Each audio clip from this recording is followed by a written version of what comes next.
জীবনে সব কিছুই আপেক্ষিক। কারো মার্সিডিজ থামছে রাতের গভীরে নিষিদ্ধ পল্লীতে, ঘরে অপেক্ষারত স্ত্রী দীর্ঘশ্বাস ফেলছে। কেউ ভাঙা ঘর থেকে স্ত্রীকে নিয়ে অবিরত স্বপ্নে জোয়ারে ভাসছে। কেউ ভাবছে আর কয়েকটা দিন, ডিভোর্স পেপারে সাইন করলেই মুক্তি। কেউ কেউ আবার একটা সম্পর্ক টিকিয়ে রাখার জন্য অবিরাম যুদ্ধ করে চলছে।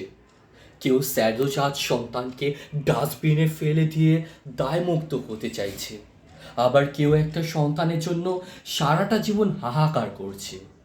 কেউ বছরে কতজন ভালোবাসার মানুষ বদলে ফেলছে, কেউ আবার তার ভালোবাসার মানুষের জন্য বছরের পর বছর অপেক্ষা করে চলছে। কেউ দামি গাড়ি শাড়ি হাতে পেয়ে তবুও খুশি নয়, আবার কেউ তাঁতের নতুন শাড়ির গন্ধ বারবার শুকছে। কেউ প্রিয়জনের কাছ থেকে সোনা বা হীরের চুড়ি পেয়ে খুশি নয়, কেউ প্রিয়জনের কাছ থেকে পাওয়া কাচের চুড়িতে স্বর্গের সুখ খুঁজে পাচ্ছে। কেউ লাখ টাকার ডাইনিং টেবিলে বসেও তৃপ্তি সহকারে খেতে পারছে না।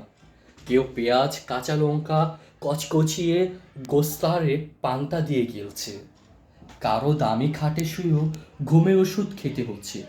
কেউ আবার হিমেল হাওয়ায় অঘরে ঘুমাচ্ছে। কারো পড়ার টেবিলে নতুন বইয়ের সমারোহ, কিন্তু পড়ার শেষ ইচ্ছে হচ্ছে না। কেউ আবার পুরাতন বইয়ের দোকান চষে বেড়াচ্ছে পকেট খালি বলে। কেউ বিলাসবহুল গাড়িতে বসে চিন্তিত, সন্তানগুলো মানুষ হলো না, এত সম্পত্তি রাখতে পারবে তো। কেউ পায়ে হেঁটে পথ চলছে আর মনে মনে ভাবছে, সন্তান তো মানুষ করতে পেরেছি। ঈশ্বর চাইলে, খোদা চাইলে কিংবা আল্লাহ চাইলে ওরা নিজেরাই নিজের জীবনকে গড়ে নেবে। নানান রঙের মানুষ, বিভোর নানা স্বপ্নে, জীবন এঁকে বেড়ায় সাদা কালো আলো পানে। আসলে এটাই বাস্তবতা। সুখ এবং শান্তি সর্বদাই আপেক্ষিক। কারো সব থেকেও সুখ জিনিসটাই নাই, আবার কারো বাকি সব ঘাটতি থাকলেও সুখটা আছে। কেউ দুবেলা খাওয়ার জন্য সারাদিন হাঁটে, আবার কেউ খাবার হজম করার জন্য হাঁটে।